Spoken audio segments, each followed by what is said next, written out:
Hare Krishna devotees అందరికీ చైతన్య చరితామృతానికి స్వాగతం అండి. గత నెల రోజులుగా మనం చర్చించుకోలేదు. ఈ రోజు మనం చర్చించుకోబోతున్నాం చైతన్య చరితామృతం ఆదిలీల ఫస్ట్ చాప్టర్ 53 శ్లోక. ముందుగా మనం ప్రేయర్స్ చేసుకుని క్లాస్ స్టార్ట్ చేసుకుందాం.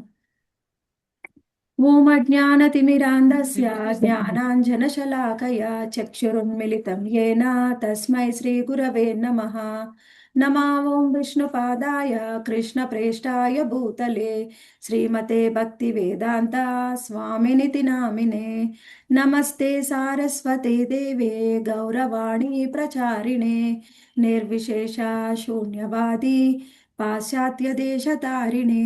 జయ శ్రీ కృష్ణ చైతన్య ప్రభో నిత్యానంద శ్రీ అద్వైత గదాధర శ్రీవాసాది గౌరభక్త వృంద. హరే కృష్ణ కృష్ణ కృష్ణ హరే హరే హరే రామ హరే రామ రామ రామ హరే హరే. పంచతత్వాత్మకం కృష్ణం భక్తరూపా స్వరూపకం భక్తావతారం భక్తాఖ్యం నమామి భక్త శక్తికం. హరే కృష్ణ.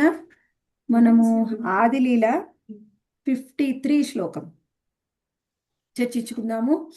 మనము గత కొన్ని వారాల ముందు చైతన్య చరితామృతాన్ని చర్చిస్తూ ఉన్నాము. అందులో మనము బ్రహ్మదేవుడు కొన్ని ప్రశ్నలు అడిగారు. ఎవరిని అంటే స్వయంగా భగవంతుని. అది ఏమిటి, ఎప్పుడు అడిగారు, ఎందుకు అడిగారు అంటే మనం ఏం చర్చిస్తున్నామంటే ఇప్పుడు చైతన్య చరితామృతం ఆదిలీల మొట్టమొదటి శ్లోకంలో మనకి మనకి ఏం వివరించబోతున్నారు చైతన్య చరితామృతంలో అని కృష్ణరాజ కవిరాజ గోస్వామి మనకి వివరిస్తున్నారనమాట. ఆ శ్లోకం ఏంటి అంటే వందే గురూన్ ఈశ భక్తాన్ ఈశాన్ ఈశావతారకాన్ తత్ప్రకాశాశ్చ తశక్తి కృష్ణ చైతన్య సంజ్ఞకం. ఈ శ్లోకంలో మనకి ఏం వివరించబోతున్నారంటే 6 తత్వాల గురించి వివరించబోతున్నారు. 6 తత్వాలు ఏమిటి అంటే గురుదేవుడు, భగవద్ భక్తులు, భగవద్ అవతారములు, భగవంతుని ప్రధానాంశాలు, అతని శక్తులకి మరియు సాక్షాత్తుగా భగవంతుడైన శ్రీకృష్ణ భగవాన్ని గురించి మనకు వివరించబోతున్నారు. ఇందులో 6 తత్వాలలో ఇప్పుడు మనము అసలు చైతన్య చరితామృతంలో ఏం వివరించబోతున్నారు అనేది చూసాం. ఇప్పుడు నుంచి కూడా ఈ మొట్టమొదటి శ్లోకాన్ని వివరిస్తారనమాట మిగిలిన ఈ మొట్టమొదటి అధ్యాయంలో. అయితే ఈ మొట్టమొదటి శ్లోకంలో 6 తత్వాల గురించి చెప్పారు. మొట్టమొదటి తత్వం మనకి గురుదేవుడి గురించి వివరిస్తున్నారు. అందులో ఏం చర్చించుకున్నాం ఇంతకు ముందు? గురుదేవులు 2 రకాలు, ఒకరు శిక్షా గురువు మరియు దీక్షా గురువు. దీక్షా గురువు గురించి మనం ఎవరి దగ్గర అయితే దీక్షను స్వీకరిస్తామో వారి దీక్షా గురువు. శిక్షా గురువుల్లో కూడా 2 రకాలు చెప్పారు. ఒకరేమో పరమాత్మ, అంటే మనలో ఉండి జ్ఞానాన్ని ఇచ్చేవారు, పరమాత్మ అనొచ్చు, శ్రీకృష్ణ భగవానుడు కూడా అనవచ్చు. వారు మనకి శిక్షా గురువు రూపంలో జ్ఞానాన్ని ఇస్తారు. ఇంకొకరు మన పక్కనే ఉండి మనకి ఏ విధంగా సాధన చేయాలి, ఏ విధంగా సాధన భక్తిలో ముందుకు వెళ్ళాలి, మనకి శాస్త్రాన్ని అర్థంగా మనకి వివరించి చెప్పేవారని, భగవంతుణ్ణి పొందడానికి ఏ విధంగా సాధన చేయాలో శాస్త్ర ప్రమాణంగా మనకి శిక్షణిచ్చేవారిని శిక్షా గురువులని కూడా చెప్పవచ్చు. వీరిలో 2 రకాలు, ఒకరు భాగవతోత్తములు, ఒకరేమో పరమాత్మ, ఒకరు చెప్పుకున్నాం. ఇంకొకరు భాగవతోత్తములు, వాళ్ళు చాలా ఉన్నతులు. ఇంకొకరేమో మన పక్కనే ఉండి మనకంటే సీనియర్స్ మనకి శిక్షణ ఇస్తూ ఉంటారు. దాని గురించి ఇప్పుడు మనం డిస్కస్ చేస్తున్నాం, గురువుల గురించి. అయితే అందులో పరమాత్మ గురించి మనకి చెప్పారు కదా, వారు కూడా గురువే. వారు ఏ విధంగా గురువు, ఏ విధంగా వారు మనకి శిక్షణనిస్తారు అనేది బ్రహ్మదేవుడి యొక్క ఉదాహరణతోని మనకి వివరిస్తూ ఉన్నారనమాట. అయితే ఎప్పుడు జరిగింది, బ్రహ్మదేవుడు మరియు భగవంతుడు ఎప్పుడు కలుసుకున్నారు అనేది చూస్తే స్వయంగా బ్రహ్మదేవుడు జన్మించారు. ఎక్కడి నుంచి అంటే గర్భోదక సాయి విష్ణు యొక్క నాభి నుంచి బ్రహ్మదేవుడు జన్మించారు. అయితే ఎప్పుడైతే ఆయన నాభి నుంచి జన్మించారో ఆయన తెలుసుకోవాలనుకున్నారు, అసలు నా పుట్టుకొక కారణం ఏమిటి, నేను ఎక్కడి నుంచి వచ్చాను, నేను ఏం చెయ్యాలి అని ఆయన తెలుసుకోవడానికి ప్రయత్నం చేసినప్పుడు ఆయన ఎంత ప్రయత్నం చేసినా కానీ తెలుసుకోలేకపోతారు. అప్పుడు ఆయనకి తప అనే శబ్దం వినిపిస్తుంది. అప్పుడు ఆయన తపస్సుని చేయడం ప్రారంభిస్తారు. ఆయన చేసిన తపస్సుకి మెచ్చుకొని స్వయంగా భగవంతుడు ఆయనకి కృపనిస్తారు. ఆయనకి దర్శనం ఇస్తారు. ఎప్పుడు? ఆయన భగవంతుడి దర్శనం ఎలా ఇస్తారంటే, స్వయంగా ఎక్కడైతే భగవంతుడు ఉన్నారో ఆయన యొక్క ధామానికి వెళ్ళి బ్రహ్మదేవుడు దర్శనాన్ని పొందుతారు. అప్పుడు బ్రహ్మదేవుడు దర్శనాన్ని పొందిన తర్వాత భగవంతుణ్ణి కీర్తించి తర్వాత ఆయన్ని కొన్ని ప్రశ్నలు వేస్తారు. ఆ ప్రశ్నలు ముఖ్యంగా 4 ప్రశ్నలు వేస్తారు. ఆ 4 ప్రశ్నలు ఏమిటి?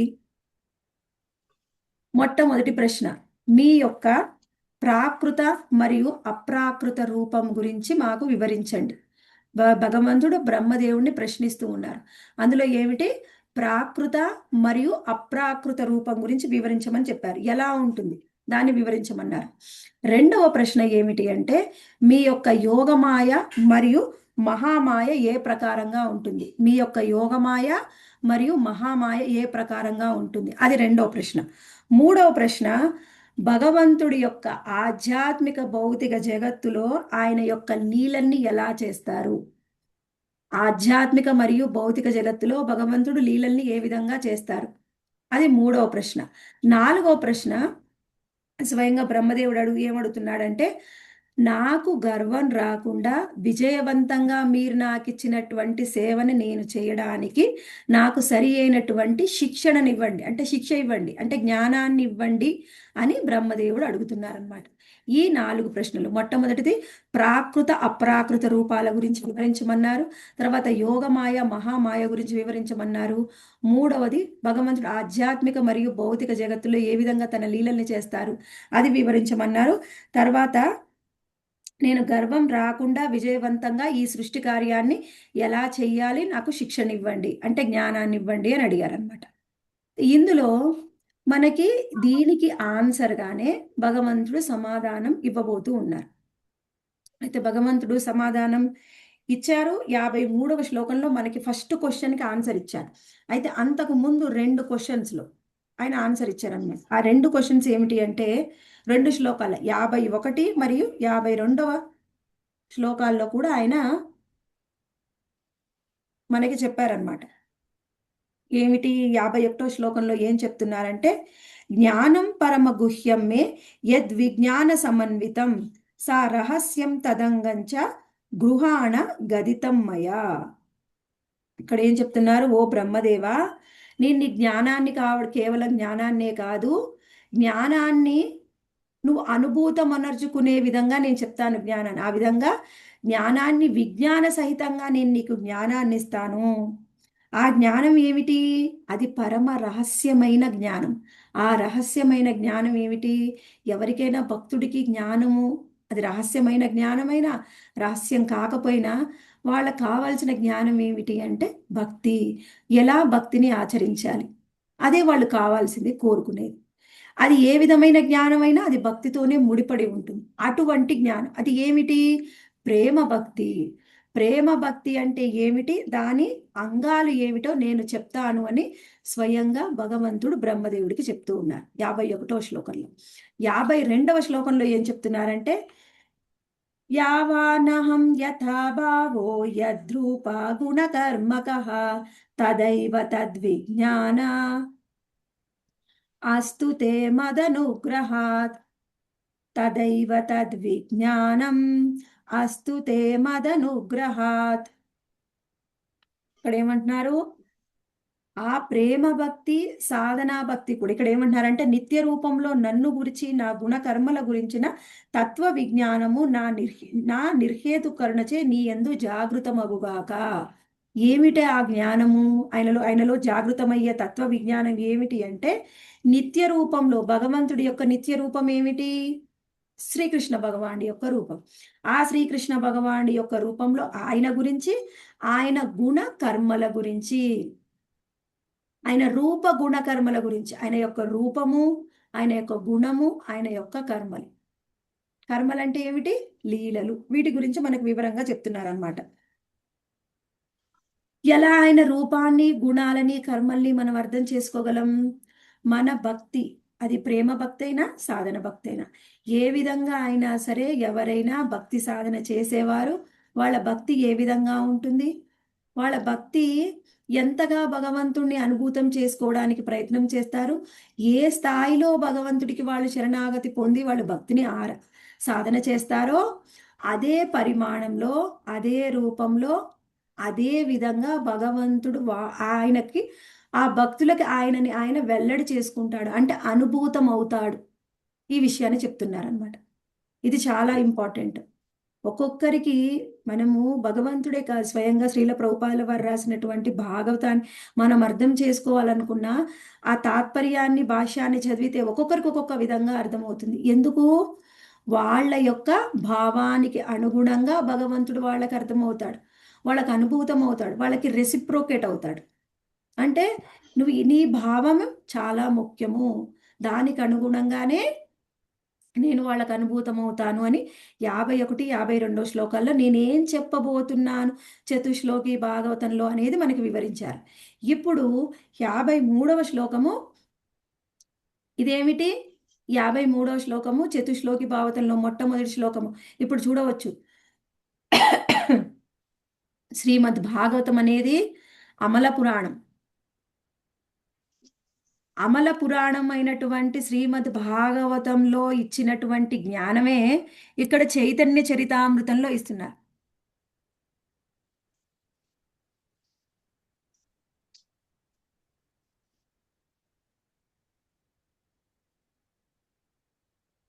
ఇక్కడ ఏం చెప్తున్నారు? అమల పురాణమైనటువంటి శ్రీమద్ భాగవతంలో మనకి చతుశ్లోకి భాగవతాన్ని గురించి మనకి వివరించారు కదా. ఈ చతుశ్లోకి భాగవతం అంటే ఏమిటి? మొత్తం భాగవతం యొక్క సారము. భాగవతమే అన్ని వేదాల యొక్క సారము. ఈ భాగవతంలో చెప్పినటువంటి చతుశ్లోకి భాగవతము మొత్తం భాగవతం యొక్క సారం. భాగవతం సారంలో మొట్టమొదటి శ్లోకము అంటే చాలా చాలా ఇంపార్టెంట్ శ్లోకము. ఇది ప్రతి ఒక్కరూ కూడా నేర్చుకోవాలి, తెలుసుకోవాలి అనుకొని భగవంతుడు చెప్తూ ఉన్నారు. ఈ శ్లోకాన్ని మరి రెండవ శ్లోకాన్ని డీటెయిల్డ్గా మనం అర్థం చేసుకుంటే భగవంతుడిని మనం అర్థం చేసుకోగలం. అందుకని అందరూ వీడియోస్ ఆన్ చేసుకొని వీలైతే బుక్ పెన్ను పెట్టుకొని వినండి, అప్పుడు మాత్రమే అర్థం అవుతారు. ఇక్కడ మనము ఇంకా అర్థం చేసుకోవాలి ఏమిటి? ఇది మొట్టమొదటి శ్లోకంలో మనకు వివరించబోతున్నారు. ఏం వివరించబోతున్నారు అనేది ఇంకా మనకు వివరిస్తూ ఉన్నారు చూడండి. అయితే ఆయన బ్రహ్మదేవుడికి భగవంతుడు ఒక వరం కూడా ఇచ్చారనమాట. చెప్పిన తర్వాత నువ్వు నన్ను అనుభూతం చేసుకుంటావు. ఎలా అనుభూతం చేసుకుంటావు అని చెప్పారు. నీ భక్తిని బట్టి, నీ సాధన భక్తి, ప్రేమ భక్తి, దాని యొక్క నీ భావం ఎలా ఉందో దాని అనుగుణంగా నేను అనుభూతం అవుతాను అని చెప్పారు. ఇప్పుడు ఏంటి? బ్రహ్మదేవుడికి స్వయంగా భగవంతుడు వరం ఇస్తూ ఉన్నారు. ఏం వరం ఇస్తూ ఉన్నారంటే, నా యొక్క అన్ని రూపాల్లోకి మధురమైన రూపము, అన్నిటికంటే కూడా ఎంతో ఉన్నతమైన నా పరిపూర్ణమైన రూపాన్ని నువ్వు వ్రజధామంలో దర్శనం చేసుకుంటావు అని బ్రహ్మదేవుడికి వరం కూడా ఇచ్చారనమాట. ఎందుకు? శ్రీకృష్ణ భగవానుడి యొక్క రూపం అన్నిటికంటే మధురమైనది. మిగిలిన ఇంక ఏమేం రూపాలు ఉన్నాయి భగవంతుడికి అంటే మనం అర్థం చేసుకోవాలి. భగవద్గీతలో స్వయంగా అర్జునుడు అర్జునుడికి స్వయంగా శ్రీకృష్ణ భగవానుడు ఏం చూపిస్తాడంటే విరాట్ రూపాన్ని చూపిస్తాడు. ఆ విరాట్ రూపాన్ని చూసి సాధారణమైన వాళ్ళు అంటే ఎవరికైతే ఇంకా భక్తులు కాలేదు, కృష్ణ చైతన్యాన్ని వాళ్ళు ఫాలో అవ్వట్లేదు, వాళ్ళకి ఎలా ఉంటుందంటే విరాట్ రూపాన్ని చాలా గొప్పగా చూస్తారు. అసలు విరాట్ రూపం ఏమిటి అంటే స్వయంగా శ్రీకృష్ణ భగవానుడి యొక్క కారణోదక సాయి విష్ణువు నుంచి ఆయన యొక్క రోమకూపాల నుంచి అనేక బ్రహ్మాండాలు బయటకు వస్తాయి. ఆ బ్రహ్మాండాలు బయటకు వచ్చిన తర్వాతే అవే ఒక్కొక్క విశ్వంగా మారిపోయి ఆ విశ్వాల్లో మళ్ళీ భగవంతుడు గర్భోదక సాయి విష్ణు రూపంలో ప్రవేశిస్తారు. అయితే ఇది చూస్తే ఆ విరాట్ రూపం ఎలా ఉంటుందంటే అనేక తలలతోని, అనేకమైన చేతులతో, కాళ్ళతో ఆయన ప్రతి ఒక్కటి కూడా ఆయన విరాట్ రూపంలో దర్శనం అయ్యే విధంగా చేస్తారు. అది చూసిన అర్జునుడికి ఏమనిపిస్తుందంటే భయం వేస్తుంది అనమాట, భీతి కలుగుతుంది. భయం వేసి ఆయన ఏమంటారు? స్వామి, నాకు ఈ విరాట్ రూప దర్శనం వద్దు, స్వయంగా నీ చతుర్భుజ నారాయణ రూపంలోకి వచ్చిన తర్వాత ద్విభుజ రూపం కావాలి అని కోరుకుంటారు. అంటే నీ కృష్ణ రూపమే నాకు చాలా ఇష్టం. ఆ రూపానికి మించి ఇంకా నాకు వేరే దేని మీద కూడా అంత ఆసక్తి లేదు. కానీ నీ రూపమే నాకు, విరాట్ రూపం వద్దు, నీ ద్విభుజ రూపమే కావాలి అని అడుగుతారనమాట. స్వయంగా శ్రీకృష్ణ భగవానుడు ఏమిటి అంటే ఆయనే పరతత్వం, పరమసత్యం. ఆ పరమసత్యానికి ఎన్నో రూపాలు ఉండవచ్చు. పరమసత్యానికి ఎన్నో రూపాలు ఉన్నాయి. మనము మొట్టమొదటిగా పరమ సత్యమైనటువంటి శ్రీకృష్ణ భగవానుడి యొక్క పురుషావతారాలని చూస్తాం. పురుషావతారాలు ఏమిటి? ఆయన ఎప్పుడైతే సృష్టిని చెయ్యాలి అని అనుకున్నారో అప్పుడు కారణోదక సాయి విష్ణువు, కారణార్ణవ విష్ణువుని సృష్టించారు. ఆయనే మహావిష్ణువు. ఆయన యొక్క రోమకూపాల్లోంచి ఎన్నో విశ్వాలు బయటికి వస్తాయి. ఆ తర్వాత వచ్చిన ప్రతి ఒక్క విశ్వంలోకి కూడా స్వయంగా ఎలా, మనం ఇంతకు ముందు కూడా చర్చించుకున్నాం.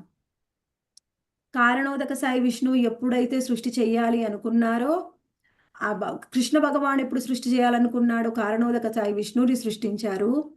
ఆయన నుంచి, ఆయన సృష్టి చేయాలి అనుకున్నప్పుడు ఆయన నుంచి ప్రకృతి బయటికి వచ్చింది. ఆ ప్రకృతి మీద ఆయన దృష్టిపాతం చేసినప్పుడు అందులోంచి 23 తత్వాలు వస్తాయి. ఆ 23 తత్వాలు గుణాలు మరియు కాలాల యొక్క కలయికతో, ముందు కాలము మరియు కర్మ యొక్క, కర్మ ద్వారా ఆయన ఎప్పుడైతే ప్రకృతిని చూశారో అప్పుడు ఆ 23 తత్వాలు గుణాలతోని మిళితమయ్యి మొత్తం ఈ సృష్టి అంతా కూడా ఏర్పడింది.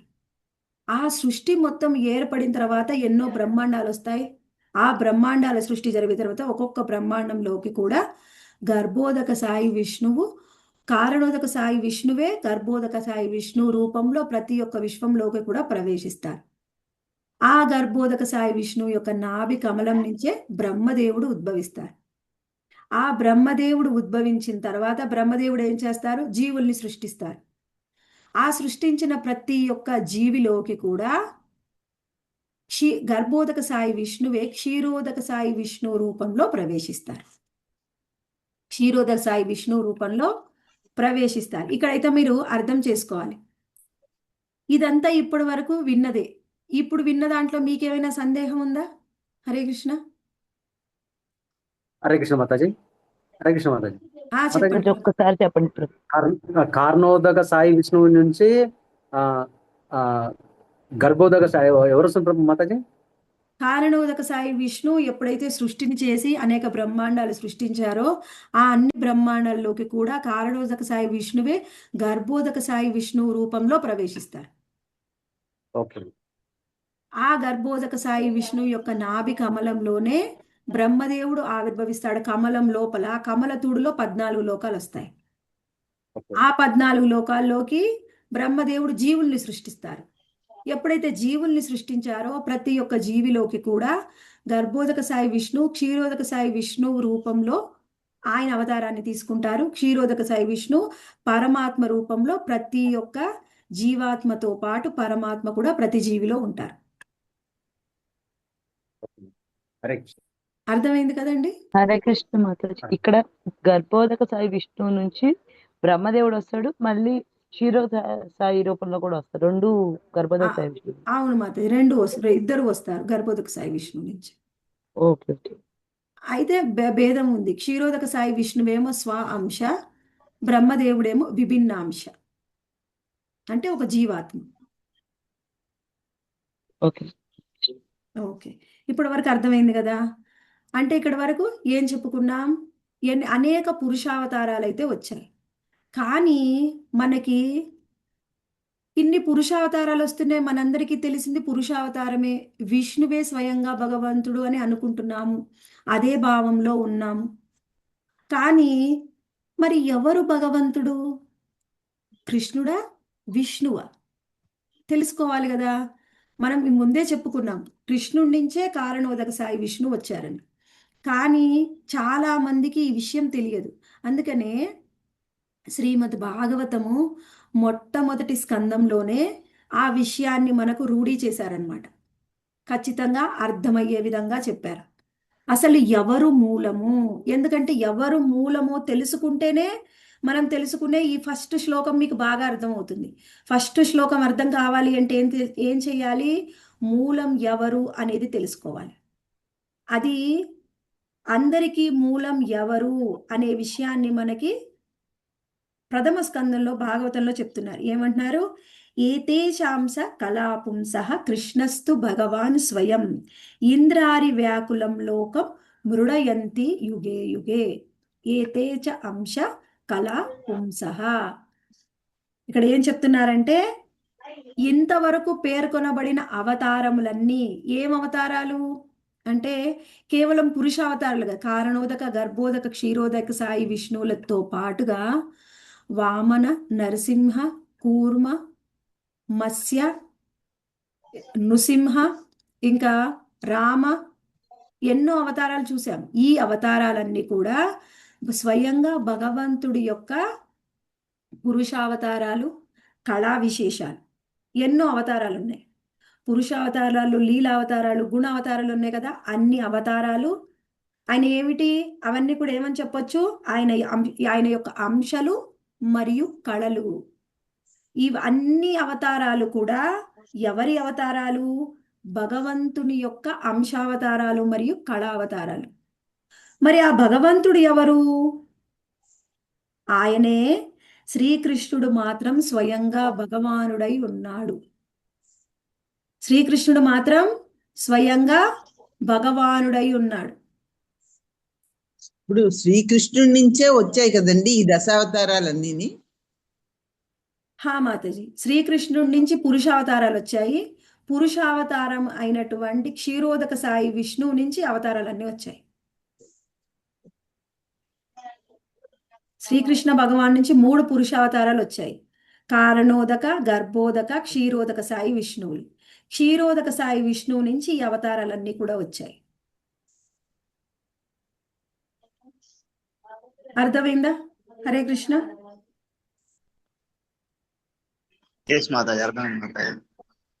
ఇది ఇంతకు ముందు చాలాసార్లు చెప్పుకున్నాం, కొత్త విషయం ఏం చెప్పలేదు.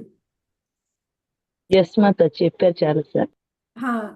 ఇప్పుడు మనం తెలుసుకుందాం ఏమిటి అంటే, చాలా మంది అనుకుంటారు కృష్ణుడి నుంచి విష్ణు వచ్చారా, విష్ణువు నుంచి కృష్ణుడు వచ్చారా? ఈ సందేహం ఉన్న వాళ్ళందరికీ కూడా ఇక్కడ ప్రశ్నకి సమాధానం చెప్పారని. అయితే మరి ఎందుకు మరి భగవంతుడు కూడా అన్ని అవతారాలు వచ్చినట్టే భూమి మీదకి ఆయన కూడా అవతారం తీసుకొని వచ్చారు అంటే, ఆయన కూడా అవతరించారు ఎందుకు? ఆయన కూడా అవతరించారు కాబట్టి విష్ణు భగవానుడే అవతారం, విష్ణు భగవానుడి అవతారమే కృష్ణుడిలాగా వచ్చింది అని భావిస్తూ ఉంటారు. అవతారాలు చెప్పుకున్నప్పుడు మనం దశావతారంలో కృష్ణుడి పేరు కూడా చెప్పుకుంటాం. మరి అందుకని కృష్ణుడు కూడా విష్ణు యొక్క అవతారమే అలా అని ఆ శాస్త్రాలు చెప్తూ ఉంటాయి, అందరు కూడా భావిస్తూ ఉంటారు.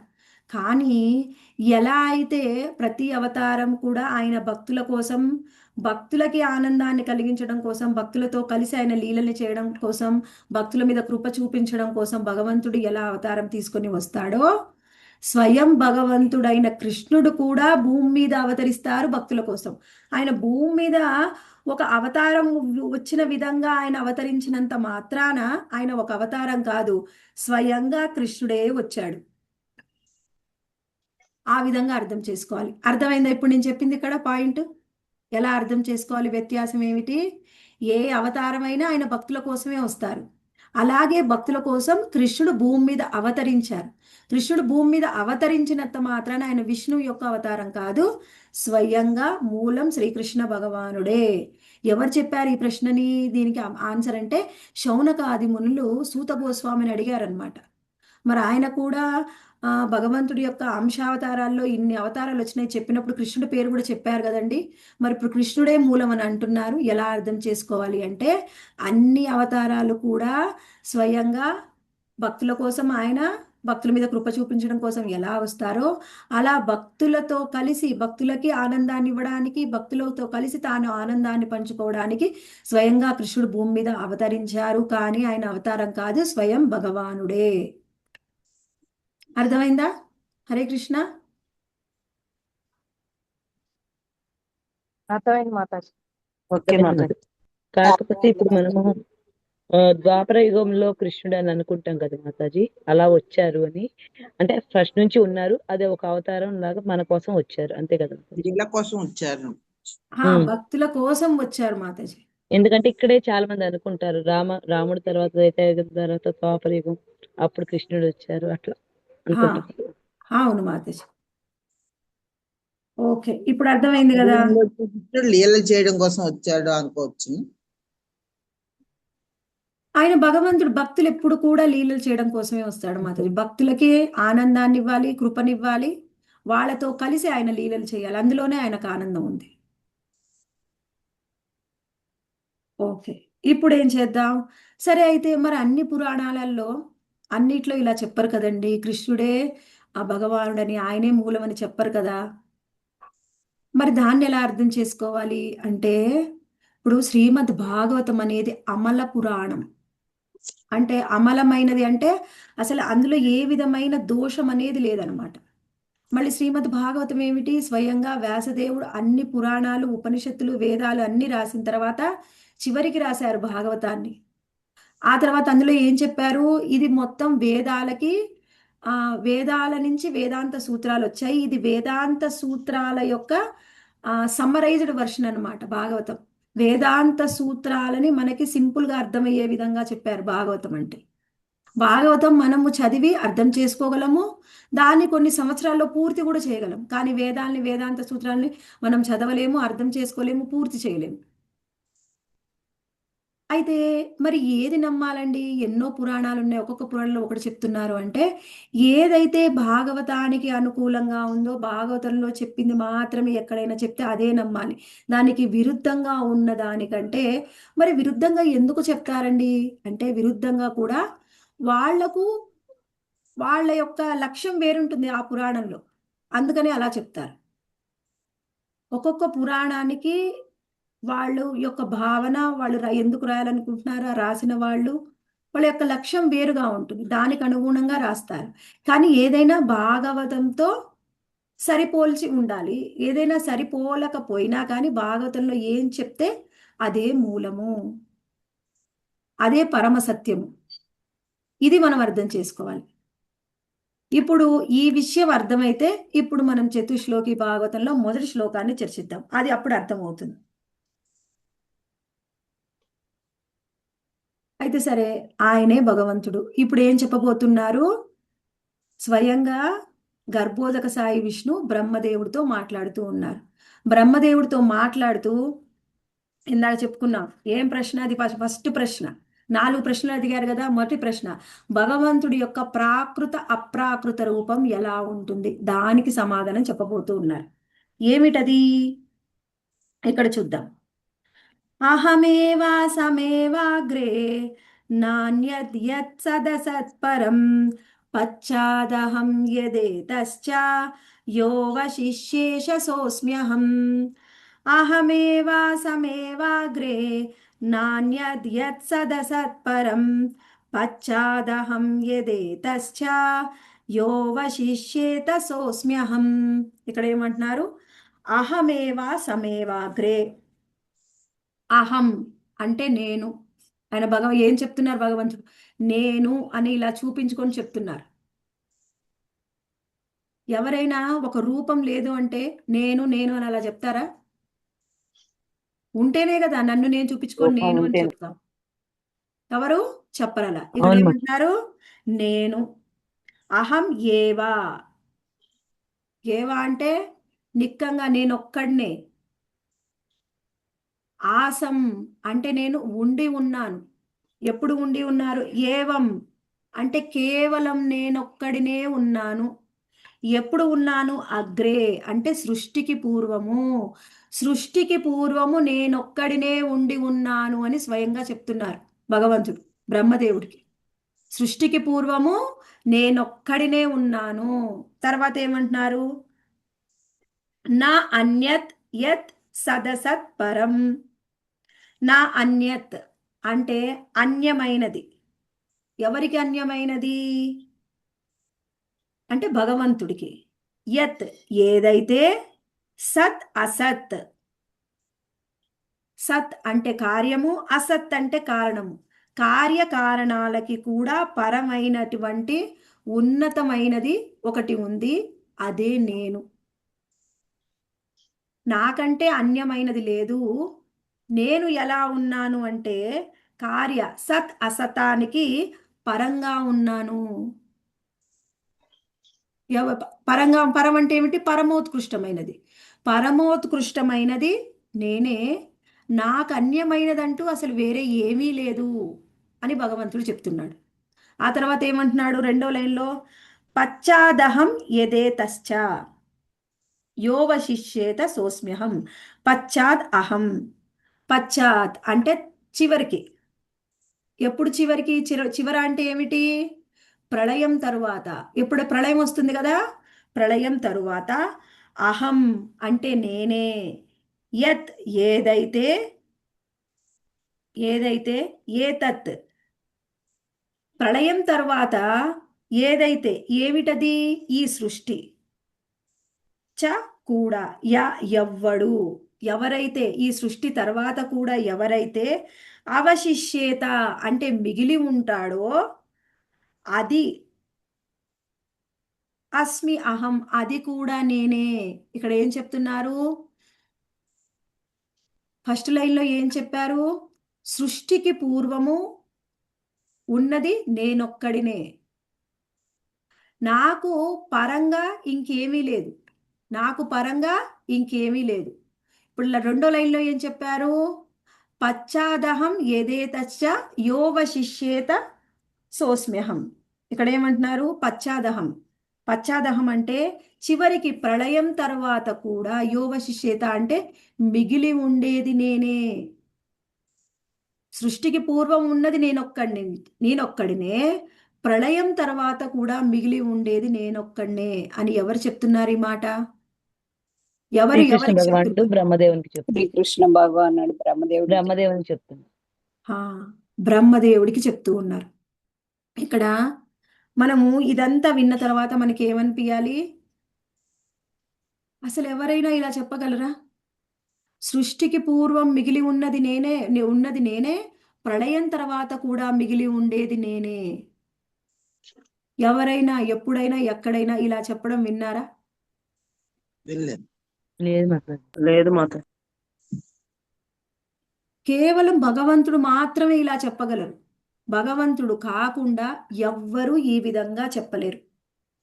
అది ఎవరైనా సరే, మనము ఆరాధించే ఏ దేవి దేవత అయినా సరే, బ్రహ్మ, శివుడు, దుర్గాదేవి, కాళీమాత, అమ్మవారు, ఎవ్వరు కూడా ఈ విధంగా, ఇంద్రుడు, చంద్రుడు, ఎంతో మంది దేవతలు ఉన్నారు, ఎవరు కూడా ఈ విధంగా ఇంతవరకు చెప్పలేదు. మీరు చూడవచ్చు, శ్రీల ప్రభుపాదుల వారు ఈ మాట కూడా చెప్తారు. శ్రీమద్ భాగవతం మొదటి స్కందంలోనే దానికి ఆయన ఆన్సర్గా చెప్తారనమాట. కొంతమంది భక్తులు ఆయన అడుగుతూ ఉంటారు కదా, అందులో భాష్యంలో వివరిస్తారు. ఏమని అంటే, నేను మాత్రమే భగవంతుణ్ణి అని ఇంతవరకు కేవలం మన సనాతన ధర్మంలో కాదు, ఒక వేరే మతాల్లో, ఒక ముస్లిమ్స్, క్రిస్టియన్స్ వాళ్ళ మతాల్లో కూడా, ఇస్లాం మతము, క్రిస్టియన్స్ లో కూడా, ఆ మతాల్లో కూడా వాళ్ళు కూడా ఎవ్వరూ ఇంతవరకు చెప్పలేదు నేనే భగవంతుణ్ణి, నేనే అని. ఆయన స్వయంగా నేను అని చెప్తుంటే అది అర్థం చేసుకోలేకపోతున్నాం. నేను అని చెప్తే దానికి కూడా మనము ఇష్టమైనటువంటి అర్థాలు తీసుకుంటూ ఉన్నాం. ఎవరు ఇంతవరకు ఈ విధంగా చెప్పలేదు. ఎవరికైనా కొంత మీకు బైబిల్ కానీ ఖురాన్ కానీ చెప్పింది ఎవరైనా, చదవకపోయినా చెప్పింది ఎవరైనా విన్నా కానీ అర్థమవుతుంది. నేను భగవంతుడి యొక్క దూతని, నేను భగవంతుడి యొక్క కుమారుణ్ణి అలానే చెప్తారు. కానీ నేనే భగవంతుడిని ఎప్పుడు ఎవరు ఇంతవరకు చెప్పలేదు. దీనికి నేను కూడా ఇంతకుముందు రాకముందు ఎన్నో పారాయణాలు చేశాను, అందులో కూడా ఎవరు చెప్పలేదు నేనే భగవంతుణ్ణి అని. ఓన్లీ కృష్ణుడు మాత్రమే చెప్పాడు భగవద్గీతలో. కానీ అది మనకు అర్థం కాదు. ఇంత విన్న తర్వాత కూడా ఇప్పటికీ కూడా చాలా మందికి ఆ దృఢమైన విశ్వాసం, దృఢమైన నిశ్చయం రాదు. అందుకని ఏం చేస్తూ ఉంటారు? ఇంకా ఏదో పూజలు, ఆరాధనలు, కర్మకాండలు చేయడానికి ప్రయత్నం చేస్తూనే ఉంటారు. ఇది తెలిసేది ఎందుకు చెప్తున్నారు ఇదంతా మనకి అంటే, మనకి దృఢమైన విశ్వాసం కలగడానికి శ్రీకృష్ణ భగవానుడి మీద. ఎవరైతే ఈ జ్ఞానాన్ని పొందుతారో భక్తులు ఏం చేస్తారు? కృష్ణుణ్ణి మాత్రమే ఆరాధిస్తారు.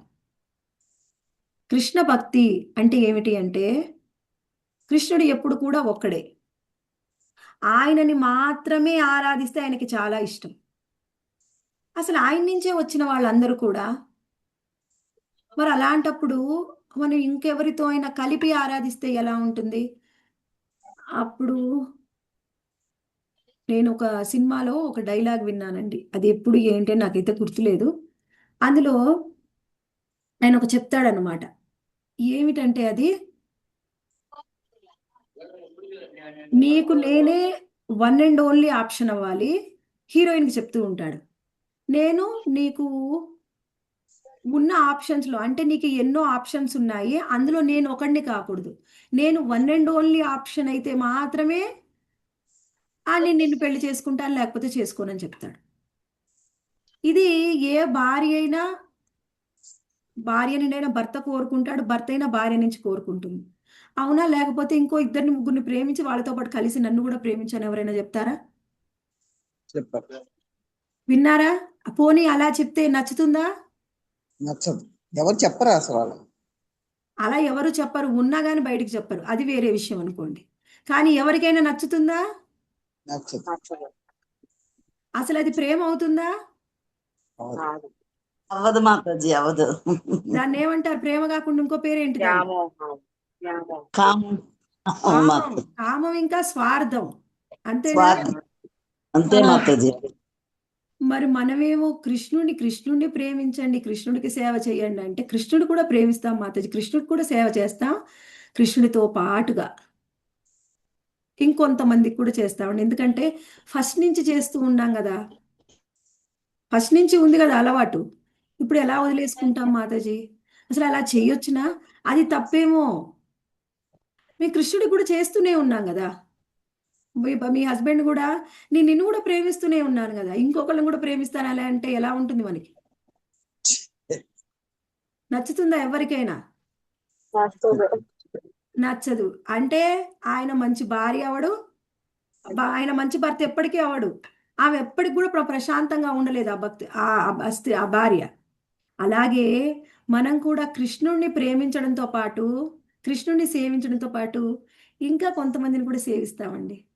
అప్పుడు మనకి, ఇప్పుడు మనం ఒకటే అర్థం చేసుకోవాలి, ఈ భార్యాభర్తలు ఎలా, నా భార్య నా పిల్లలు నా మీదనే డిపెండ్ అయి అన్నప్పుడు ఏమవుతుంది? వాళ్ళ యొక్క ప్రతి అవసరం కూడా ఆయనే తీరుస్తాడు. తీర్చడమే కాకుండా వాళ్ళకి ఇంకా భవిష్యత్తులో ఏం అవసరాలు ఉన్నాయో తెలుసుకొని, గుర్తుంచుకొని, దానికి ముందే ప్లాన్ వేసుకొని, దానికి సంపాదించి వాళ్ళ అవసరాలని తీరుస్తాడు. అవునా కాదా? అవును. మరి మనం కూడా కేవలం కృష్ణుడి మీదనే ఆధారపడినట్లయితే, కృష్ణుడు కూడా ఎప్పుడు కూడా మన వెన్నంటి ఉండి మనకు కావాల్సినవన్నీ ఆయనే చూసుకుంటాడు. కానీ కొన్నిసార్లు మన కర్మ అనేది మనకు అడ్డుపడుతుంది, కొన్నిసార్లు కర్మానుసారం మన కొంత ప్యూరిఫికేషన్ అవుతుంది, ప్యూరిఫై చేస్తాడు. కానీ ఫైనల్గా మనని హక్కును చేర్చుకునేది ఆయనే. మన భక్తి ఎలా ఉండాలి అంటే అవ్యభిచారేణ భక్తి, వ్యభిచారి భక్తి కాదు, కాసేపు ఇక్కడికి కాసేపు అక్కడి కాదు, అవ్యభిచారేణ, మాంచయో అవ్యభిచారేణ భక్తి యోగేన సేవతే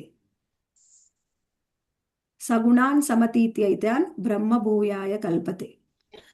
అవ్యభిచారేణ భక్తి మనం కృష్ణుని చేయాలి, అప్పుడు మాత్రమే మనం కృష్ణుని పొందగలం. ఇక్కడ ఏం చెప్తున్నారంటే, ఇందులో బ్రహ్మదేవుడు ఇచ్చినటువంటి మొట్టమొదటి ప్రశ్న అనేది 26వ శ్లోకంలో అడుగుతున్నారు, దానికి మనకి ఇక్కడ ఆన్సర్ చెప్తున్నారు.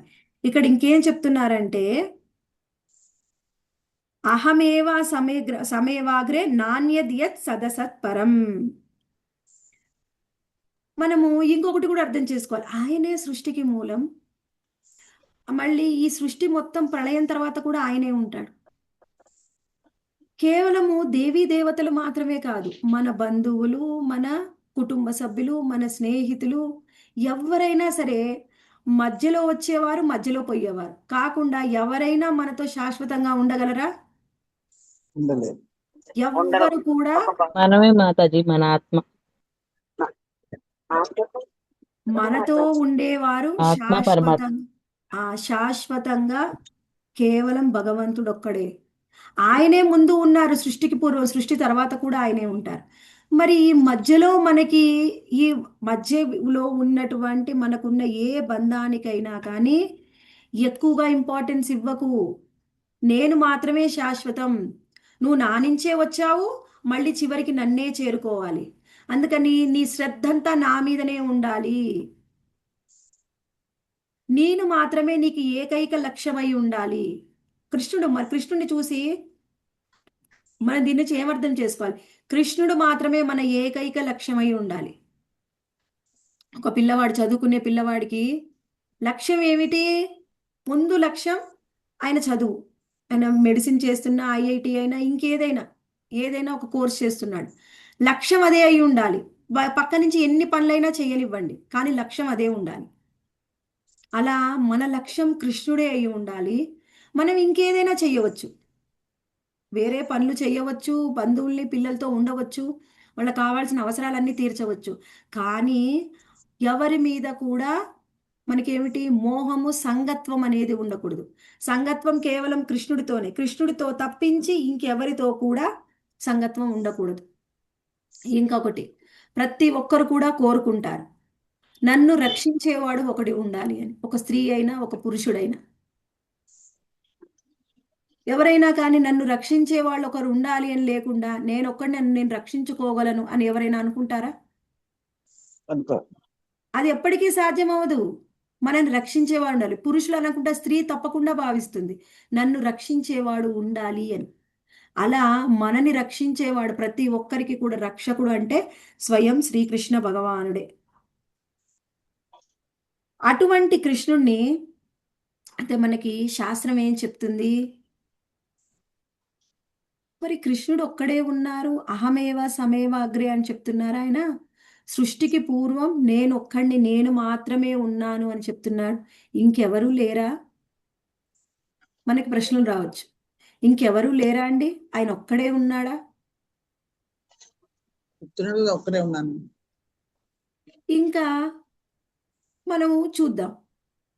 ఇప్పుడు కొన్ని ఉంటాయి, ఎలా అంటే మనకిప్పుడు మనం తెలుసుకునే జ్ఞానం అంతా కూడా వేదాల నుంచి వచ్చింది. ఈ వేదాల నుంచే ఉపనిషత్తులు వచ్చాయి, పురాణాలు వచ్చాయి, ఇతిహాసాలు కూడా వచ్చాయి. అయితే ఇక్కడ ఏం చెప్తుంది శాస్త్రంలో? వేదాల నుంచే ఇతిహాసాలు, పురాణాలు, ఉపనిషత్తులు అన్నీ కూడా వచ్చాయి. కొంతమంది ఏం చెప్తారు అంటే, ముఖ్యంగా మాయావాదులు, వేదాలని మాత్రం, ఉపనిషత్తుల్ని మాత్రం ప్రమాణంగా తీసుకుంటారు, పురాణ ఇతిహాసాలని ప్రమాణంగా తీసుకోరు.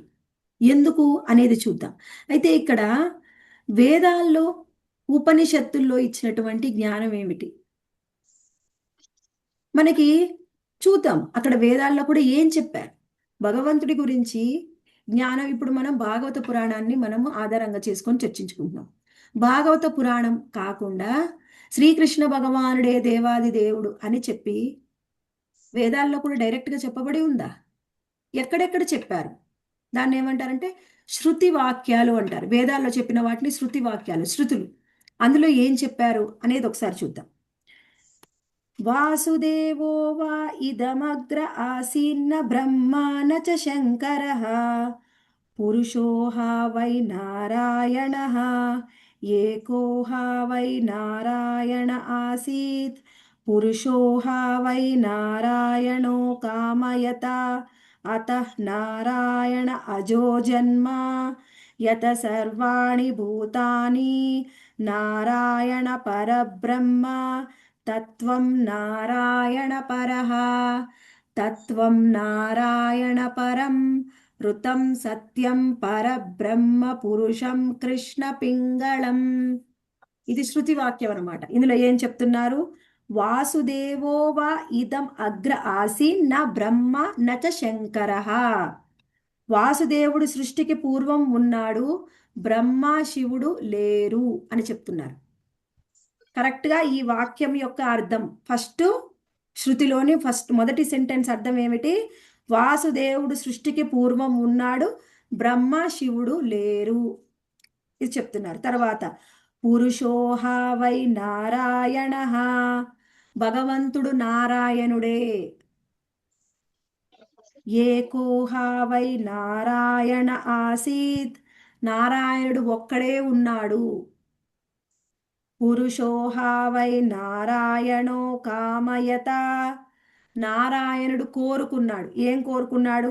అత నారాయణో నారాయణ అజో జన్మ, నారాయణ నుండి బ్రహ్మదేవుడు వచ్చాడు.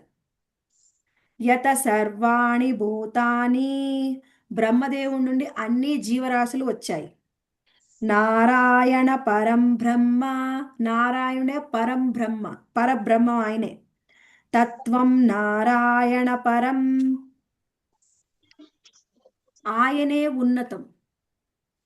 పరం అంటే పరమోత్కృష్టమైన వాడు నారాయణుడే. ఆ తర్వాత ఏం చెప్తున్నారు? ఋతం సత్వం పరబ్రహ్మ పురుషం కృష్ణ పింగళం, పీత వస్త్రం ధరించినటువంటి ఆ శ్రీకృష్ణ భగవానుడే పరబ్రహ్మము అని చెప్తున్నారు. పీత వస్త్రం ధరించిన శ్రీకృష్ణ భగవానుడే పరబ్రహ్మము, ఇది శృతి వాక్యం. ఇంతకంటే ఇంకా ఏమైనా కావాలా ఉదాహరణ? భాగవతాన్ని అందరూ, భాగవతాన్ని రచించింది భక్తులు వ్యాసదేవుడు అయినా మనం ఎప్పుడూ భాగవతమే వింటాం కాబట్టి అది పురాణం అని కొంతమంది నమ్మకపోతే, ఈ ఉదాహరణలన్నీ మనకు ఎవరు చెప్పారు అంటే స్వయంగా. అసలు మనం ఒకటి అర్థం చేసుకోవాలి.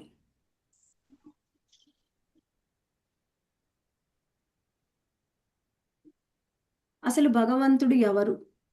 భగవంతుడు మనం ఇక్కడ అర్థం చేసుకోవాలి. ఆయనే భగవంతుడు అని చెప్పుకుంటున్నాం. ఇక్కడ ధనవాన్, ఎవరి దగ్గర అయితే ధనం ఉందో ఆయన ధనవాన్ చెప్పవచ్చు. ఎవరి దగ్గర విద్య ఉందో వాళ్ళని విద్యావాన్ అని చెప్పవచ్చు. ఎవరి దగ్గర అయితే భగ అంటే ఐశ్వర్యం ఉందో ఆయన్నే భగవాన్ అని చెప్పవచ్చు. ఐశ్వర్యము అంటే ఏమిటి?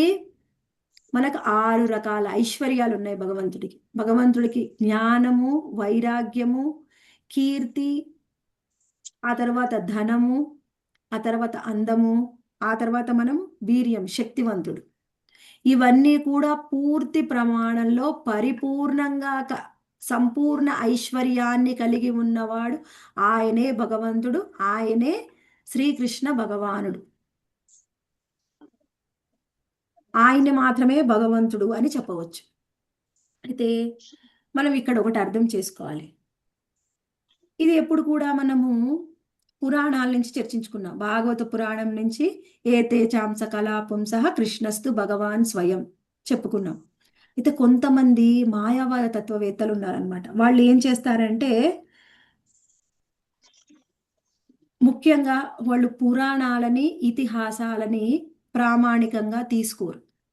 ఎందుకండి పురాణాలని, ఇతిహాసాలని ప్రామాణికంగా తీసుకోరు అంటే, పురాణాల్లో, ఇతిహాసాల్లో పదే పదే క్లియర్గా అర్థమయ్యేటట్టు మనకి చెప్తున్నారు. శ్రీకృష్ణ భగవానుడు శ్రీమద్ భాగవతంలో చర్చించుకున్నాం. ఏ తేజాంస కళాపుంస కృష్ణస్తు భగవాన్ స్వయం. భగవద్గీతలో కూడా కృష్ణుడు అనేక సార్లు చెప్తారు, సర్వధర్మాన్ పరిత్యజ్య మామేకం శరణం వ్రజ, నాకు శరణాగతి పొందు. మయ్యాధ్యక్షేణ ప్రకృతి సూయతేన చరాచరం, నా అధ్యక్షతలో ప్రకృతి. ఎన్నో విధాలుగా భగవంతుడు మనకి చెప్తూ ఉంటాడు. ఏమిటి? నేనే అన్నిటికీ మూలం, నేనే కారణం, నేనే నేనే అని చెప్తూ ఉంటే చాలా సింపుల్గా అర్థమవుతుంది. అయితే ఈ పురాణాల్లో, ఇతిహాసాల్లో ఉన్నటువంటి ఇంకోటి ఏమిటి అంటే, సులభంగా అందరికీ అర్థమయ్యే విధంగా దాన్ని ఇచ్చారనమాట. కానీ వేదాలు మరియు ఉపనిషత్తులు అవి అర్థం కావు, చాలా కఠినమైన భాషలో ఉంటాయి. అందుకని ఏం చేస్తారు? కఠినమైన భాషలో ఉన్నటువంటి ఆ జ్ఞానాన్ని, దాంట్లో ఏముంది వాళ్ళకి ఎవరికి తెలియదు కదా, అందుకని ఆ జ్ఞానాన్ని మనకి ఇష్టమైన విధంగా మనం మార్చుకోవచ్చు, మనకి ఇష్టమైన విధంగా మలుచుకొని దానికి ఇష్టమైన విధంగా భాష్యాన్ని చెప్పుకోవచ్చు. అయితే దీనికి మూల కారణం ఆద్యుడు. ఎవరు అంటే ఆయనే ఆది శంకరాచార్యుడు. ఆది శంకరాచార్యుడు ఆయన మాయావాద తత్వాన్ని తీసుకొచ్చారు. ఎందుకండి మాయావాద తత్వాన్ని తీసుకొచ్చారు ఆయన?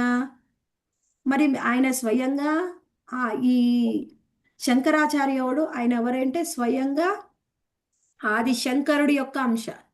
మరి ఆయన ఒక గొప్ప వైష్ణవుడు, మరి ఆయన ఎందుకు మాయావాదాన్ని తీసుకొని వచ్చారు అంటే ఆయనకు ఆ విధమైనటువంటి ఇన్స్ట్రక్షన్స్ ఇవ్వబడ్డాయి, సూచనలు చేయబడ్డాయి.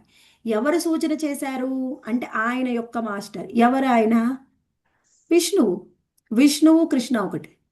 ఆయన ఇచ్చినటువంటి సూచనల ఆధారంగానే ఆయన మాయావాదాన్ని తీసుకొని వచ్చారు. మరి ఏమిటండి దాని యొక్క లక్ష్యం ఏమిటి అంటే మనం అర్థం చేసుకోవాలి.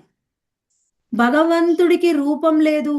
చాలా మంది చెప్తూ ఉంటారు భగవంతుడికి రూపం ఉంటే ఆయనకు గుణాలు ఉంటాయి, కర్మలు ఉంటాయి. ఎప్పుడైతే అవన్నీ వింటారో, అవన్నీ అర్థం చేసుకుంటారో, మళ్ళీ ఆయన మీద మోహం పెరిగిపోతుంది. మనము దేని మీద కూడా మోహాన్ని పెంచుకోకూడదు, దేని మీతో కూడా సంగత్వాన్ని పెంచుకోకూడదు. భగవంతుడి మీద కూడా అంతే. అందుకే భగవంతుడికి రూపం వద్దు, గుణం వద్దు, లీలలొద్దు, ఏమొద్దు. ఆయనే రూపం లేనివాడే భగవంతుడు అని ఒక మాయావాద తత్వాన్ని తీసుకొని వచ్చారనమాట. ఎందుకు తీసుకొని వచ్చారు? ఎవరైతే ఈ తత్వాన్ని విన్న తర్వాత ఇదే సరి అయినది అని చెప్పి దాని యొక్క మోహంలోకి పడిపోతారో, అలా మనలాంటి వాళ్ళని మోహంలో పడేయడం కోసం తీసుకొచ్చినటువంటి తత్వం. ఎవరైతే ఆ మోహంలో పడిపోతారో వాళ్ళు ఎప్పటికీ కూడా కృష్ణ భక్తులు కాలేరు. కృష్ణ భక్తులు కావడానికి అందరికీ అర్హత ఉండదని, అందరూ అర్హులు కారని. ఎలా అంటే మనం జ్యూస్ తాగుతాం. జ్యూస్ తాగినప్పుడు అది ఎలాంటి పండైనా ఫస్ట్ ఏం చేస్తాం? జ్యూస్ చేయగానే వడబోస్తాం. వడబోస్తే ఏం జరుగుతుంది? ఏది అనవసరమో అదంతా అందులో ఫిల్టర్లో మిగిలిపోతుంది. జ్యూస్ మాత్రం కిందికి వస్తుంది, అది మాత్రం స్వీకరిస్తాం. భగవంతుడు కూడా ఇది ఒక ఫిల్టర్ అన్నమాట, మాయావాద తత్వం. ఇది ఒక వల. మనలాంటి సాధక భక్తులు కనుక భక్తులు కూడా కాకముందే ఒక వల వేస్తారు మన మీదికి. ఆ వలలో ఇరుక్కుపోయామా అందులోనే ఉండిపోతాం. ఎవరైతే దాన్ని తప్పించుకొని బయటికి వస్తారో వాళ్ళు మాత్రమే భక్తులు అవుతారు. అందరికీ ఆ కృప ఉండదు. అలా ఇప్పుడు కొంతమంది, ఇంతకుముందు నేను చెప్తుంటే విన్నాను చాలాసార్లు, ఈ మీ ఇస్కాన్ వాళ్ళు తప్పించి, వైష్ణవులు తప్పించి మిగిలిన వాళ్ళందరూ మాయావాదమే చెప్తారండి. 90% మాయావాదమే చెప్తారు. మీరు మాత్రమే భగవంతుడికి రూపం ఉంది, ఆయనే కృష్ణుడు అని చెప్తారు, మిగిలిన వాళ్ళు మాత్రం ఎవరు చెప్పరు. అంటే నిజమే, అందరికీ లేదు అర్హత. అందరికీ భగవంతుడిని చేరుకునే అర్హత లేదు కదా. అందుకని అందరికీ కృపనివ్వడు భగవంతుడు. కృప ఎవరికి ఇస్తాడు? ఎవరికి అర్హత ఉందో. మరి ఎలా నిర్ణయిస్తాము అంటే నేను కొన్ని పరీక్షలు పెడతాను మధ్యలో, ఇలాంటి తత్వం ఒకటి తీసుకొస్తాను. ఎవరైతే ఈ పరీక్షల్ని దాటుకొని ముందుకు వస్తారో వాళ్ళు మాత్రమే భక్తులు అవుతారు, వాళ్ళు మాత్రమే నన్ను పూజిస్తారు. అందుకని ఈ ఉపనిషత్తుల్లో, వేదాల్లో ఉన్నట్టు వాక్యం, ఈ వేద వాక్యాలు అర్థం కావు కాబట్టి మనకి ఇష్టమైనట్టుగా దానికి సొంత వాక్యానాలు చెప్పవచ్చు. పురాణాలు, ఇతిహాసాలకు అలా చెప్పలేవు. అందుకని పురాణ ఇతిహాసాలు ప్రామాణికం కాదు, కేవలము వేదాలు, ఉపనిషత్తులే ప్రామాణికం అని చెప్తారు. అయితే దానికి మన విశ్వనాథ చక్రవర్తి ఠాకూర్లు, మన శ్రీల ప్రభుపాదుల వారు ఏం చేశారంటే, మన ముందు ఉన్న ఆచార్యులు, సరే మీకు వేదవాక్యాలే కావాలా, వేదంలో శృతి వాక్యంలో ఈ విధంగా ఉంది చూడండి, కృష్ణుడే స్వయంగా భగవంతుడు అని తీసుకొని వచ్చారు. అది మనకు ఉదాహరణగా ఇచ్చారు ఆ శ్లోకాన్ని. దానితో పాటుగా ఆయన జీవగోస్వామి చెప్పారనమాట. జీవగోస్వామి తత్వ సందర్భంలో ఏం చెప్పారంటే, పురాణాలు, ఇతిహాసాలు కూడా వేదాలతో పాటే వచ్చాయి, వేదాలతో పాటే ఉద్భవించాయి. అందులో కూడా ఏ విధమైన దోషం లేదు. పురాణ ఇతిహాసాలు కూడా వేదాలు, ఉపనిషత్తులతో సమానము అనే విషయాన్ని మనకి జీవగోస్వామి మనకి వివరించారనమాట. ఇక్కడ భగవంతుడు నారాయణుడే అనేది ఇప్పుడు మనకి అర్థం చేసుకోవాలి. ఆయన తప్ప, ఆయన నారాయణుడే. ఆయన యొక్కటువంటి ఉన్నతమైన రూపం ఎవరు అంటే కృష్ణుడు. బ్రహ్మ పురుషం కృష్ణ పింగళం, ఆయనే పరబ్రహ్మం అనేది మనకి వేదవాక్యాల్లో చెప్పారు. ఇప్పుడు మనం అర్థం చేసుకోవాలి. ఆ తర్వాత మనకి శ్రీమద్ భాగవతంలో ఇంకా ఏం చెప్తున్నారంటే, భాష్యంలో భగవంతుడు, ఆయన అస్తిత్వము ఎప్పుడు కూడా ఎక్కడ ఉంటుంది? భగవంతుడు ఎప్పుడు కూడా ఆయన యొక్క ధామంలో శాశ్వతంగా నిలిచి ఉంటారు.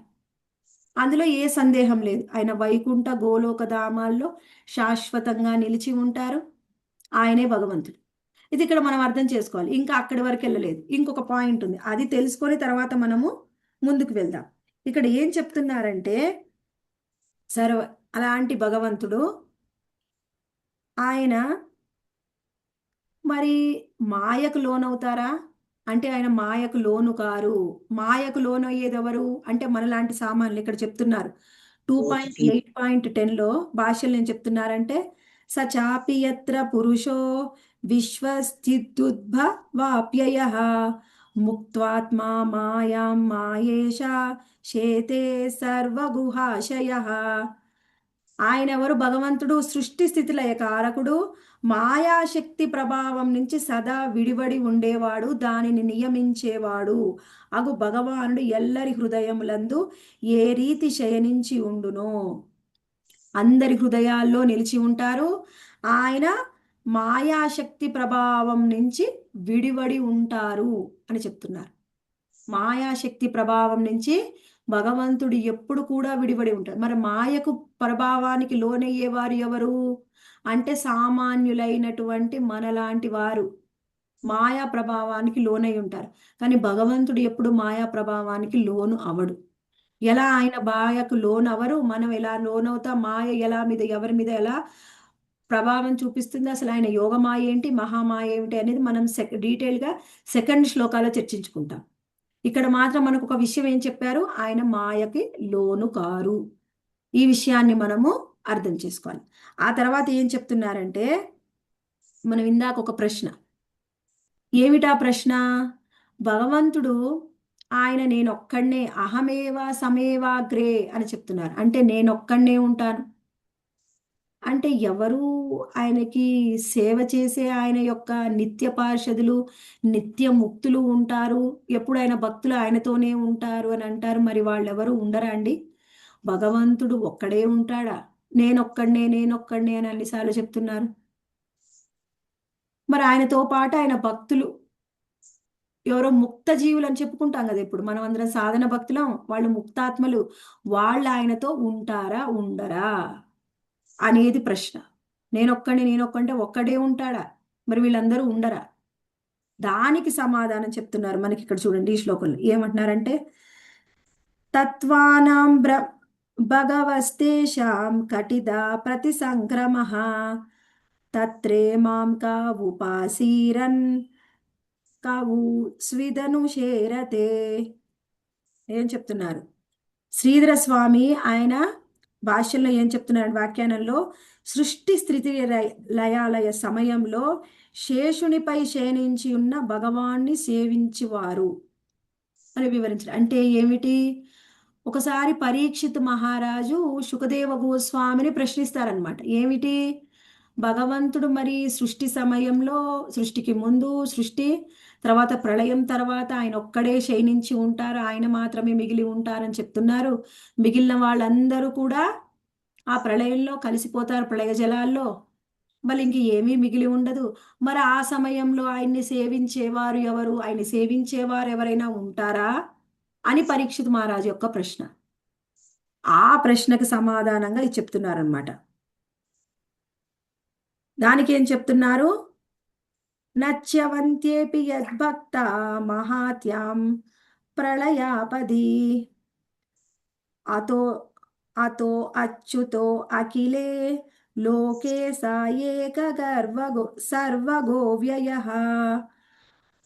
భౌతిక జగత్తు సంపూర్ణ ప్రళయ సమయంన అచ్యుతుని యొక్క భక్తులే నశింపరన్నచో ఇక దేవదేవుని గూర్చి వేరుగా పలుకున్నదేమున్నది అంటే, ప్రళయం వచ్చినా సరే భగవంతుడు, ఆయన యొక్క నిత్య పార్షదులు, ఆయన యొక్క ధామమైనటువంటి వైకుంఠ గోలోక ధామాలు కూడా నశించవు, ఎప్పుడు కూడా కలిసే ఉంటారు.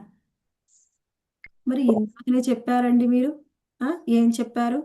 భగవంతుడు అంటే ఆయన ఒక్కడే, నేనొక్కడే అని చెప్పారు.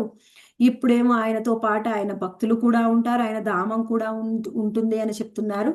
ఏది కరెక్ట్? ఎలా మనం అర్థం చేసుకోవాలి? దానికి మనకి ఉదాహరణ చెప్తున్నారనమాట భాష్యంలో. ఏం చెప్తున్నారంటే, ఉదాహరణ మనము దీనికి ఉదాహరణగా చూడవచ్చు. ఒక రాజుగారు రాజుగారు ఎప్పుడైనా ఎక్కడికైనా సరే ఒంటరిగా వెళ్తారా? వెళ్ళాలి. ఒంటరిగా వెళ్ళరు. మొన్న కూడా మనం చూసాం. ఆయన ప్రధానమంత్రి ఆంధ్రప్రదేశ్కి వచ్చారు, కర్ణాటక వచ్చారు. ఒంటరిగా వచ్చారా?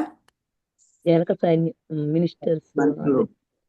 ఆయన సెక్యూరిటీ పక్కన ఎంతో మంది ఉంటారు. ఆయన సిబ్బంది ఆయనకు ఎవరు రక్షణనిచ్చేవారు ఎంతో మంది ఉంటారు. ఆయన అన్ని పనులు చేయడానికి ఉంటారు.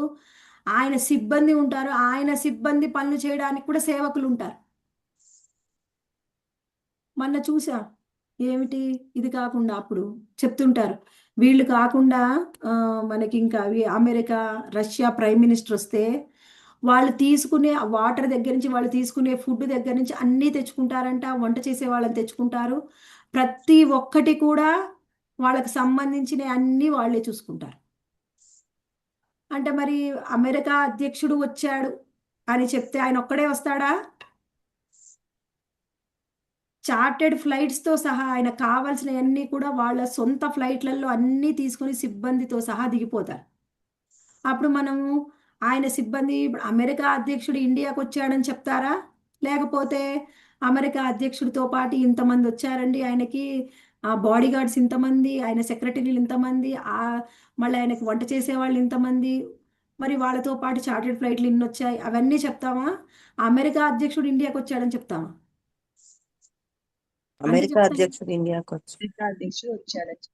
అంతవరకే మనం అర్థం చేసుకుంటాం. అంటే మొత్తం లిస్ట్ అంతా చెప్పరు. అలానే భగవంతుడు కూడా ప్రైమ్ మినిస్టర్ వస్తున్నాడు వరకే చెప్తాము, వాళ్ళందరూ వస్తున్నారని చెప్పరు అట్లా. చెప్పము, కానీ అవును. అది ఇండైరెక్ట్ గా వాళ్ళందరూ కూడా వస్తారు. ఆయన ఒక్కడు ఎప్పుడు రాడు ఎక్కడికి, అది చెప్పాల్సిన అవసరం లేదు.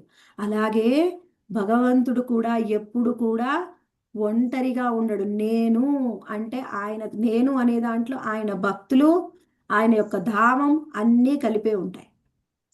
ఎప్పుడు వచ్చాయండి ఇప్పుడు? మరి వీళ్ళందరూ ఎప్పుడు వచ్చారు అంటే, భగవంతుడికి ఏ విధంగా ఆది లేదో వీళ్ళందరికీ కూడా ఆది లేదు. మూలం, ముందు సృష్టికి పూర్వం ఉన్నారు, ప్రళయం తరువాత కూడా ఉంటారు. ఇక్కడ చెప్తున్నారు చూడండి, పర్టికులర్గా ఆ శ్లోకంలో ఏం చెప్పారు, ఆయన భక్తులే నశింపరంటే ఇంకా భగవంతుడి గురించి చెప్పడానికే ఉంది. సృష్టికి పూర్వము, సృష్టి తర్వాత కూడా ఎప్పటికీ వాళ్ళు నిలిచి ఉంటారు. ఇది మనం అర్థం చేసుకోవాలి. ఆ తర్వాత ఇక్కడ హరే కృష్ణ, అందరూ మ్యూట్ లో ఉండండి. ఇక్కడ ఇంకొక విషయం ఏమిటి? సరే, భగవంతుడు ఉన్నాడు, ఆయన ఒక్కడే ఉన్నాడు, ఆయన నిష్క్రియగా ఉన్నాడు అంటే ఆయన ఏమీ చెయ్యట్లేదు అని చెప్తారు. నిష్క్రియగా ఉన్నాడు. ఇప్పుడు నిష్క్రియగా ఉండడం, ఏమీ చెయ్యకపోవడం అంటే ఏంటి? ఓకే, భగవంతుడికి మనము మన కళ్ళతో చూడలేము, ఆయన ఆధ్యాత్మిక లోకాల్లో ఎక్కడో ఉంటాడు, ఆయనను మనం కళ్ళతో చూడలేము, అందుకని భగవంతుడికి రూపం లేదు. పరబ్రహ్మం ఉన్నాడు కానీ ఆయనకి రూపం లేదు. నిష్క్రియ అంటే ఆయన ఏమీ చెయ్యట్లేదు అంటే ఎవరు? ఇంకా ఆయన నిరాకార రూపమే, నిర్విశేష నిరాకార రూపం, ఆ పరబ్రహ్మం ఆయనే అని, ఆయనకు రూపం లేదు అని కూడా చెప్తారు. నిష్క్రియగా ఉన్నాడు అంటే ఏమిటి అర్థం? ఎవరైనా సరే, ప్రధానమంత్రి ఉన్నాడు అనుకోండి, రాజుగారు ఉన్నారు, నిష్క్రియగా ఉన్నాడంటే ఈరోజు సండే ఆఫీస్కి సెలవు, ఆఫీస్కి సెలవైనంత మాత్రాన ఆయన ఇంట్లో ఆయన కుటుంబ సభ్యులతో గడపడము, పడుకోవడము, లేవడము, భోజనం చేయడము, ఫ్యామిలీ మెంబర్స్తో ఉండడము అవన్నీ మానేస్తాడా? మానేయరు. కానీ ఎవరైనా ఆదివారం ఫోన్ చేశారనుకోండి, ఏం చేస్తున్నావంటే, ఈరోజు ఏం చేయట్లేదండి, ఎక్కడికి వెళ్ళట్లేదు, ఈరోజు ఖాళీ అంట. ఖాళీ అన్నంత మాత్రం ఖాళీ అని చెప్తూనే భోజనం చేస్తూ ఉంటారు. అవునా కాదా? అంటే ఏంటి? నిష్క్రియగా ఉండడం అంటే ఆయన రోజువారి బయట ఏం కార్యాలు చేస్తారు, ఆయన వృత్తిపరంగా చేసేవి మాత్రం చేయరు. ఇంట్లో చేసే పనులు చేయకుండా ఎవరైనా ఉండరు. భగవంతుడు కూడా ఏమిటి? సృష్టి కార్యాలు ఆయన చేయడు. ఎందుకంటే సృష్టి కార్యాలు చేయడానికి అందరినీ ఆల్రెడీ సృష్టించి వేరే వాళ్ళని నియమించాడు, ఆయన స్వహంశల్నే నియమించేశాడు. అందుకని భగవంతుడు ఏం చేస్తాడు, ఆంతరంగిక భక్తుల్లో ఆంతరంగిక లీలల్లో మునిగి తేలుతూ ఉంటాడు. ఆంతరంగిక లీలలనేవి అవి ఎప్పటికీ కూడా ఆగవు, ఆయన అవి చేస్తూనే ఉంటాడు. బృందావనంలో కూడా ఆయన ఎన్నో లీలలు చేసేవాడు. ఏం చేస్తున్నాడు కృష్ణుడు అంటే ఏమి లేదండి, గోపాలతో కలిసి గోవులతో కలిసి ఆడుకుంటూ ఉన్నాడు అంతే. బయటికి చూస్తే ఏమీ చెయ్యనట్టుగా ఉండవచ్చు, కానీ ఎప్పుడు కూడా భక్తులతో కలిసి తన ఆంతరంగిక లీలలు ఆయన చేస్తూనే ఉంటారు. ఇదొకటి మనం తెలుసుకోవాలి. ఆయన నిష్క్రియగా ఉన్నంత మాత్రం నిర్గుణ నిర్విశేష ఆయన చిన్మాత్ర అని అనుకోవడానికి లేదు. ఆయన భక్తులతో కలిసి ఎప్పుడు కూడా లీలల్ని చేస్తూనే ఉంటాడు.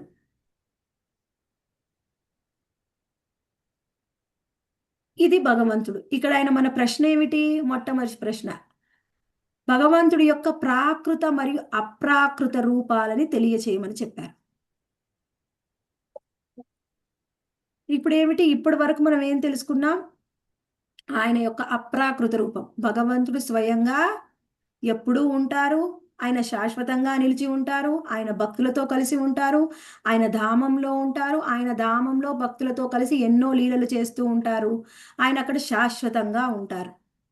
భగవంతుడు అంటే ఆయనే నారాయణుడు, ఆయనే కృష్ణుడు, ఆయన వైకుంఠ గోలోక ధామాల్లో శాశ్వతంగా నిలిచి ఉంటారు.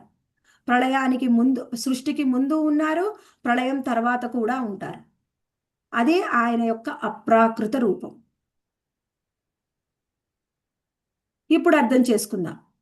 ప్రాకృత రూపం అంటే ఏమిటి, ఇక్కడ ఏం చెప్తున్నారు, నాణ్యత్ యత్ సదసత్ పరం. ఆయన రూపం ఏంటిదంట, సత్ అసత్ కంటే పరమైనది. ఏమిటి, అదే నా బ్రహ్మతత్వం. సత్ అసత్ అంటే కార్య మరియు కారణాలు రెండిటికి కూడా పరమైనది. అదేమిటి, ఆయన నా బ్రహ్మతత్వం, అది నా తత్వమే. నాకంటే వేరైనది లేదు, నాకంటే వేరైంది అసలు ఏది లేదు. అదే నా శరీర కాంతి. ఇక్కడ చెప్తున్నారు. ఇది కూడా మనం దీన్ని కూడా ఎలా అర్థం చేసుకోవాలి, ఇది కూడా ఆయన యొక్క అప్రాకృత రూపం గురించి చెప్పుకుంటున్నాం. ఇంకా ప్రాకృత రూపానికి తర్వాత వెళ్దాం. ఆయన అప్రాకృత రూపం ఎలా ఉంటుంది, సత్ అసత్ కంటే పరమైనది, ఆయనదే బ్రహ్మతత్వము, నాకంటే వేరైంది ఏదీ లేదు. ఇంకొకటి ఏం చెప్తున్నారు, అది నా శరీర కాంతి. ఇప్పుడు ఆ బ్రహ్మజ్యోతి నిరాకార బ్రహ్మము, భగవంతుని ఎంతో దివ్యమైన తేజస్సు వెలుగు వస్తూ ఉంటుంది. ఆ వెలుగుని మనం ఎలా చూడాలి, ఎందుకు ఆయన వెలుగు రూపంలో ఉన్నాడు అంటే, ఆయన ధామాల్లో ఆయన భక్తులతో కలిసి లీలలు చేస్తూ ఉన్నప్పటికీ కూడా ఆ లీలల్ని ఆయన్ని దర్శనం చేసుకోవడానికి మనకి ఇంకా అంత అర్హత లేదు, అర్హత సాధించలేదు. ఇంకొంతమంది అర్థం చేసుకోవాలి, బ్రహ్మేతి పరమాత్మేతి భగవానితి శబ్దతే. మరి ఆయన భగవద్ధామంలో భగవంతుడిగానే ప్రకటన చేసుకోకుండా ఎందుకు ఆయన బ్రహ్మతత్వంగా కూడా చెప్తున్నాడు, ఆయనే పరబ్రహ్మం అని చెప్తున్నారు. ఈ నిరాకార బ్రహ్మం గురించి ఇక్కడ ఎందుకు చెప్తున్నారంటే, ఎవరైతే భగవంతుడి యొక్క సాకార రూపానికి సేవ చేస్తారు, ఆయనని ప్రేమిస్తారో, ఆయన సేవ చేస్తారో వాళ్ళు భక్తులు. ఎవరైతే భగవంతుడి యొక్క సాకార రూపాన్ని నమ్మరు, ప్రేమించరు, సేవ చేయాలని అనుకోరు, వాళ్ళు అభక్తులు. మరి వాళ్ళకు కూడా భగవంతుడు అర్థం కావాలి కదా, వాళ్ళకున్న జ్ఞానం, వాళ్ళకున్న స్థాయిని బట్టి భగవంతుడు వాళ్ళకి అర్థం కావాలి కదా. అందుకనే వాళ్ళ కోసమే ఆయన నిరాకార బ్రహ్మ రూపంలో కూడా ఉంటారు. ఎందుకు, వాళ్ళకి ఇంకా భక్తుల యొక్క కృప దొరకలేదు, భగవంతుణ్ణి అర్థం చేసుకునే శక్తి సామర్థ్యాలు లేవు, భగవంతుణ్ణి వాళ్ళు ఆస్వాదించలేరు. ఎవరికి వస్తుందండి భగవంతుణ్ణి అర్థం చేసుకునే అంత కృప, ఎవరికైతే భక్తుల యొక్క కృప దొరుకుతుంది. భక్తుల కృప ఎలా ఉంటుంది అంటే, పరమ స్వతంత్ర భగవద్భక్త తత్సంగ కృపా మంగళోదయేన. భక్తుల యొక్క కృప లేకుండా భక్తి అనేది రాదు. మనం అందుకే ప్రచారం చేయండి, అందరికీ చెప్పండి అని చెప్తాం. మనకున్న శక్తి మేరకు మనం ప్రచారం చేసిన ఎవరో ఒక్కళ్ళు భక్తులుగా కావచ్చు. భక్తులు మరి ఎదుటి వాళ్ళలో భక్తి రావాలి అంటే మనలో కొంతైనా ఉండాలి. మనలో ఇంత ఉంటే వాళ్ళకి ఇంతనే ఇవ్వగలం. మనలో అసలు లేకపోతే ఏమీ ఇవ్వలేం. ఏం చెయ్యాలి? భక్తులే వేరే వాళ్ళని భక్తులుగా మార్చగలరు. అందుకనే గురు మహారాజ్ ఎప్పుడు చెప్తూ ఉంటారు, ప్రచారం చేయండి, ప్రచారం చేయండి, మీకు ఎంత శక్తి ఉంటే అంత చేయండి అని చెప్తూ ఉంటారా ఎప్పుడు? ఇక్కడ మనం అర్థం చేసుకోవాలి. ఇది భక్తి లేని వారి కోసం భగవంతుడి యొక్క నిరాకార బ్రహ్మ రూపం. భక్తి లేని వారి కోసం. భక్తుల కోసం స్వయంగా ఆయన రూపమే, భగవత్ రూపమే. మనం మన యొక్క భక్తినికి అనుగుణంగా ఆయన్ని మనం అనుభూతం చేసుకోగలం. మనము ఉదాహరణ ఇది ఎలా అర్థం చేసుకోవాలి అంటే, మన యొక్క భక్తికి అనుగుణంగా ఎలా సూర్యుడు, సూర్యరశ్మి, సూర్యుడు, సూర్యకిరణాలు, సూర్యుడు అంటే సూర్యగోళం, ఆ తర్వాత ఆయన యొక్క కిరణాలు, ఆయన యొక్క సూర్యరశ్మి, ఆయన యొక్క వేడి. మనము ఈ సూర్యరశ్మిని ఛేదించుకొని వెళ్తేనే ఆ సూర్యుడిని చూడగలం. సూర్యరశ్మి అసలు అని భావిస్తే, అసలు సూర్యుడు ఉన్నాడనే భావం లేకపోతే మనం అక్కడే ఉండిపోతాం. ఈ నిరాకార బ్రహ్మ జ్యోతిని ఛేదించుకొని ఇంకా ముందుకు వెళ్తేనే భగవంతుని అర్థం చేసుకోగలం. అప్పటి వరకు భగవంతుని అర్థం చేసుకోలేము. ఇది ఓకే. నేను ఎక్కువగా ఏం చెప్పను, త్వరగా ముగిస్తాను. ఇక్కడ ఏం చెప్తున్నారు ఇంకా తర్వాత? సరే మీరు చెప్పారండి, అహమేవ సమేవాగ్రే నాణ్యద్యత్ సదసత్పరం అంటే సృష్టికి ముందు మీరున్నారు. తర్వాత ఇక్కడ శ్లోకంలో ఏం చెప్పారు? పశ్చాదహం యదేతశ్చ యోవశిష్యేత సోస్మ్యహం. ఇక్కడ ఏమంటున్నారు?